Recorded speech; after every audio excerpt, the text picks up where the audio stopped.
My name is Tanya Sipos, and I'm 27 now. 4 years ago, back when I was 23, I learned a lesson that still tightens my throat when I say it out loud. Sometimes the people who clap the loudest at your engagement party are only measuring the distance to your throat. At 23, I thought I'd already survived the hardest part of my life. I was wrong. To understand how 1 week before my wedding turned into the ugliest betrayal of my life, you have to understand my family first. Because the truth is, the betrayal didn't start with my fiancé. It started with my sister, technically my stepsister. And the man I call my dad, he isn't my biological father. My real dad left when I was a baby. No dramatic goodbye, no apology, just absence. I later learned he signed papers saying he didn't want to be part of my life. My mom and he were never married, and after he disappeared, it was like we'd been erased with a pen stroke. So when my mom married my stepdad when I was about 8, I didn't gain a father. I finally got one. He showed up to school events. He built my science fair projects with me at the kitchen table. He sat on the edge of my bed when I had nightmares and told me monsters weren't real, then stayed until my breathing slowed. So yes, he's my dad, the only one I ever needed. And Olivia came with him. Olivia and I went to the same school. That's how our parents met. Her mom had died when Olivia was little, an epileptic episode, sudden, brutal, the kind of loss that freezes grief into anger. But Olivia didn't just carry grief. She carried a blade, and she used it on me. From the moment we became a family, she hated me like my existence was an insult. At school, she had this pack of friends who moved like a swarm, laughing too loudly, whispering behind their hands, turning hallways into stages where I was the punchline. At home, it didn't stop. It got worse. Olivia would accidentally spill drinks on my homework. She'd borrow things and return them ripped. She'd walk past me in the kitchen and mutter things just loud enough for me to hear. Charity case. Mistake. Crybaby. If I complained, she smirked like she'd won. When I finally told my parents, they tried. God, they tried. My mom sat Olivia down and spoke gently, like kindness might peel cruelty off her skin. My dad got stricter, groundings, revoked privileges, consequences that should have scared any normal kid into stopping. Olivia didn't flinch. When my mom tried to discipline her, Olivia snapped, "You're not my real mom. You don't get to tell me anything." And sometimes when she said it, I saw my mother's face tighten, not with anger, but with hurt. My dad tried too. He'd say, "In this house, we respect each other." Olivia would stare at him calmly and reply, "You can't make me care." They threatened to send her away if she didn't stop. Olivia laughed. Actually laughed. "You won't. You feel guilty because my mom's dead." Even as a kid, she understood leverage. By high school, she spiraled, smoking, drinking, sneaking out, running with people who looked like trouble from across the street. Then one night, she got caught. Olivia and her friends were arrested for breaking into someone's house after drinking. I remember my mom's hands shaking when she got the call. I remember my dad standing in the living room afterward, staring at nothing like he was watching his own failure on replay. That was the last straw. They sent Olivia away, not to punish her, but to save her. A rehab-style program for troubled teens. The kind of place you choose when you're out of options and terrified of what happens next. Olivia screamed, cried, accused everyone of betrayal. Then she went. She stayed with her aunt near the center and finished school there. My parents drove every weekend to see her. They asked if I wanted to come. I didn't. I wasn't proud of it, but I was exhausted. She'd made my life a daily humiliation ritual, and I couldn't pretend I missed her. While she was gone, her friends stopped bothering me. Suddenly, I wasn't a target anymore. For the first time in years, I could breathe. When Olivia came back after graduation, she looked different, quieter, calmer. Like someone had sanded down her sharpest edges. The first thing she did was apologize. A real apology, not a shrug, not an excuse. "I was horrible to you," she said. "I know I was. I'm sorry." I didn't trust it. History has a smell, and Olivia's apology still carried traces of old cruelty. Still, I forgave her. Not because she deserved it, because I deserved peace. By the time we left for college, our relationship wasn't warm, but it was civil. She mostly ignored me. And honestly, being ignored by Olivia felt like winning the lottery. Then in college, I met Jake. We became close fast, the kind of close where routines form without discussion. Late night drives, study sessions, grocery trips where you argue about cereal like it matters.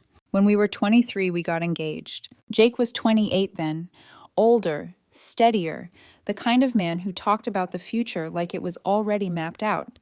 When he proposed, I cried so hard I couldn't even answer at first.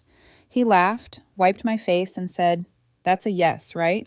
I brought him home for Thanksgiving after we'd been together a year. To my surprise, it went well. My mom liked him instantly. My dad shook his hand, studied him, then nodded. Even Olivia joined the conversation. She laughed at Jake's story, asked questions. I remember watching them and feeling something loosen in my chest. Maybe this was it. Maybe my life was finally turning normal. After that dinner, Olivia started reaching out more. Texts, small talk, checking in. But I couldn't shake a tiny fear. What if she's doing this because of Jake? So one day I asked her straight out, "Are you trying to be friendly because you like my boyfriend?" She laughed. "No, God, no." Then she told me something that, at the time, felt reassuring. She said hearing Jake talk about his siblings and how much family meant to him made her realize how badly she'd damaged what we could have had. She admitted she'd blamed me for being sent away. "But it wasn't your fault," she said quietly. "It was mine." I searched her face for a lie. I didn't see one, so I let myself believe her. Olivia even helped plan the wedding. Not like a loving sister, more like someone trying to earn back a seat at the table. She asked about flowers, venues, guest lists. Sometimes I caught her watching Jake across the room. I told myself I was paranoid, because Jake was mine. He held my hand under the table, kissed my forehead in passing, looked at me like I was the center of his world. And Olivia? She was finally acting like a sister. So when the week before the wedding arrived, I was stressed, but happy. The good kind of stress, the kind you're supposed to have. Then one afternoon, Jake stopped answering my calls. Then Olivia did too, and something old stirred inside me. That childhood feeling, when the air shifts right before something hits you. I came home and found it. A note, not a letter, not an explanation that matched the damage it would cause. Just a note. Jake wrote that he'd been secretly seeing Olivia, that they'd realized they were meant for each other, that it would be wrong to marry me when his heart belonged to someone else. He even wrote that he was doing it so no one would live a lie. Like the lie hadn't already been living in my house, eating at my table, smiling in my face. They were gone, together. And I stood there in my kitchen holding that note, my body numb, because some part of me already knew the truth. Olivia hadn't changed. She'd just learned a new way to hurt me. The first sound I remember after reading the note wasn't my own voice. It was my phone hitting the floor. I don't remember dropping it. I don't remember deciding to sit down. One moment I was standing in the kitchen, staring at Jake's handwriting like it might rearrange itself into something kinder. And the next, I was on the tile with my back against the cabinet, breathing like I'd just run miles without moving an inch. I called him, straight to voicemail. I called Olivia, straight to voicemail. I called again and again and again. Nothing. When my parents came home and saw me sitting there with that piece of paper crushed in my fist, they knew. They didn't need explanations. My mom's face went white. My dad read the note once, then again, slower the second time, like he was making sure rage hadn't blurred the words. My dad wanted blood. I don't mean that metaphorically. He talked about hiring a private investigator, about finding them, about dragging them back so they'd have to look me in the eye and explain themselves. I had never seen him that angry, not even when Olivia got arrested years earlier. But I didn't have the energy. I felt hollow, exposed, like the entire town was about to laugh at me, even if no one had said a word yet. So I begged him to stop. "Please," I said, I can't do this. I can't chase them. I need it to be over." That was the first time I chose survival over justice. Jake's parents reached out a few days later. They were mortified, apologetic. They paid for everything: venue, catering, dress, deposits, so I wouldn't lose a dime. It was generous, and somehow humiliating at the same time, like compensation for a car accident that left you limping anyway. After that, contact with Jake's side of the family faded. There was nothing left to say. My family, though? They were furious. My mom cried in the shower because she didn't want me to hear. My dad stopped sleeping. He'd sit at the kitchen table late at night, staring at the same spot, like if he focused hard enough, he could undo the last 20 years. And me? I went numb. I slept too much. Or not at all. I replayed every conversation in my head, every smile, every moment Olivia stood next to me while helping plan my wedding. I started therapy because I was afraid of what I was becoming. That's when the postcards started. The first one arrived about a month later. California. Sunny, blue skies, a beach I'd never been to. On the front was a photo of the ocean. On the back, Olivia's handwriting. "I know this must be hard. I'm sorry for how everything happened. I hope one day you can understand. Attached to it, tucked in like an afterthought, was a photo of her and Jake. Smiling. Happy. I stared at that picture for a long time before my hands started shaking. It felt deliberate, calculated, like she wanted to make sure I saw what I'd lost. Then another postcard came, and another. Different cities, different smiles, same message underneath. We're happy, we're in love, we chose each other. Something shifted in me then, because suddenly it all made sense. Olivia hadn't forgiven me for being sent away. She'd waited. She'd smiled, apologized, played the role of the reformed sister until she had access to the one thing she knew would destroy me. My fiancé. My parents cut her off after the first postcard. No calls, no messages, no attempts to fix things. And that decision cost Olivia more than she realized. Because my dad had always planned for Olivia to inherit his business. She was a business major. She talked about it constantly growing up. That was her future, until she burned every bridge on the way out of town. When my dad offered the business to me instead, it wasn't revenge. It was guilt. I was a history major. I didn't know the first thing about running a company, but he told me he'd teach me everything, that it was his way of making things right. So I agreed. I worked harder than I ever had in my life. I learned from the ground up. I made mistakes. I fixed them. I proved, to myself more than anyone, that I deserved to be there. The postcards stopped after about a year. By then, therapy had helped me breathe again. Work kept me busy. Slowly, Jake and Olivia stopped living rent-free in my head. Years passed. My dad retired. I took over the business. Life stabilized in a way I never thought it would. I thought the nightmare was over. I was wrong. Because one Saturday afternoon, 4 years after they disappeared, someone rang my doorbell like the house was on fire. I opened the door, expecting a delivery. Instead, I found Olivia standing there. She looked nothing like the woman in the postcards. Her clothes were faded, her jeans were too short. Her face looked thinner, drawn tight by stress instead of confidence. She didn't smile. She just said my name like it hurt. And in that moment, I knew exactly why she was there. For a second, I just stood there, staring at Olivia like she was a ghost I'd accidentally summoned. 4 years. 4 years since she and Jake vanished, a week before my wedding. 4 years since the postcards stopped.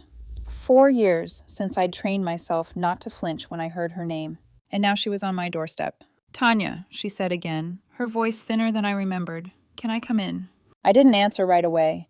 I scanned her the way you do when you already know the ending of the story. Faded jacket, scuffed shoes, eyes darting like she was bracing for a slap that hadn't landed yet. I already knew the answer was no. "What do you want?" I asked. She swallowed. "I need help."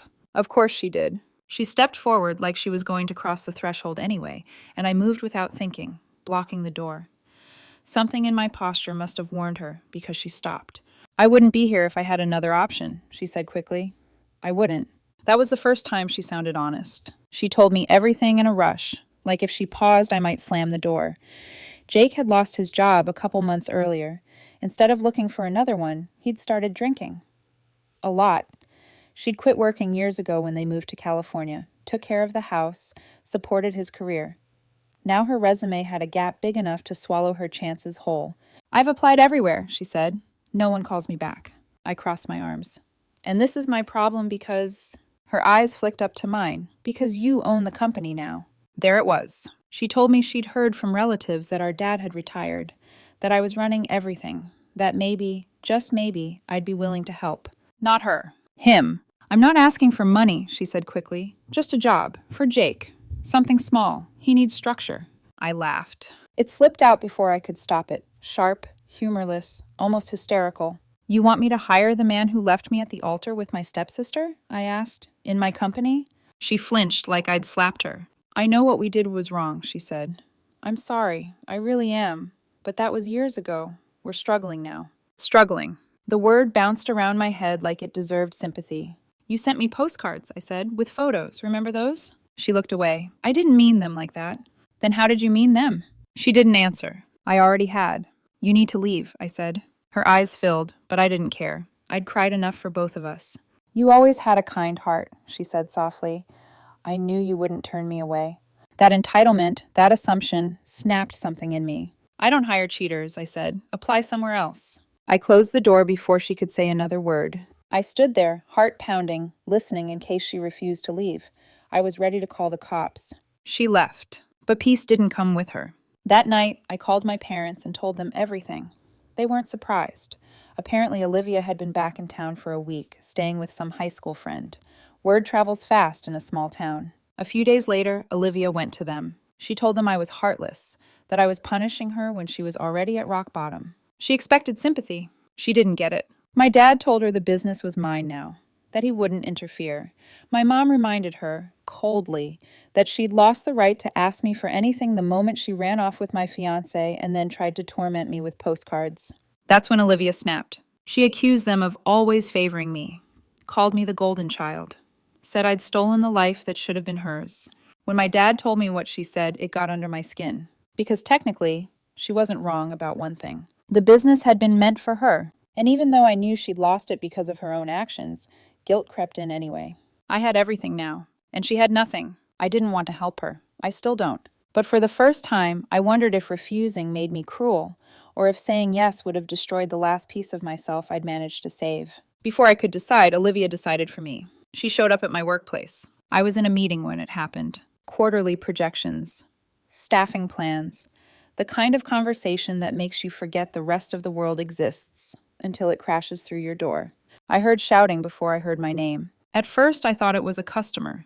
Then the voice sharpened, turned familiar, and my stomach dropped. Olivia. She'd walked straight into the building like she owned it. In a way, she always had. She knew the layout from childhood, knew which doors stuck, which hallways security ignored because they led to offices that family used to occupy.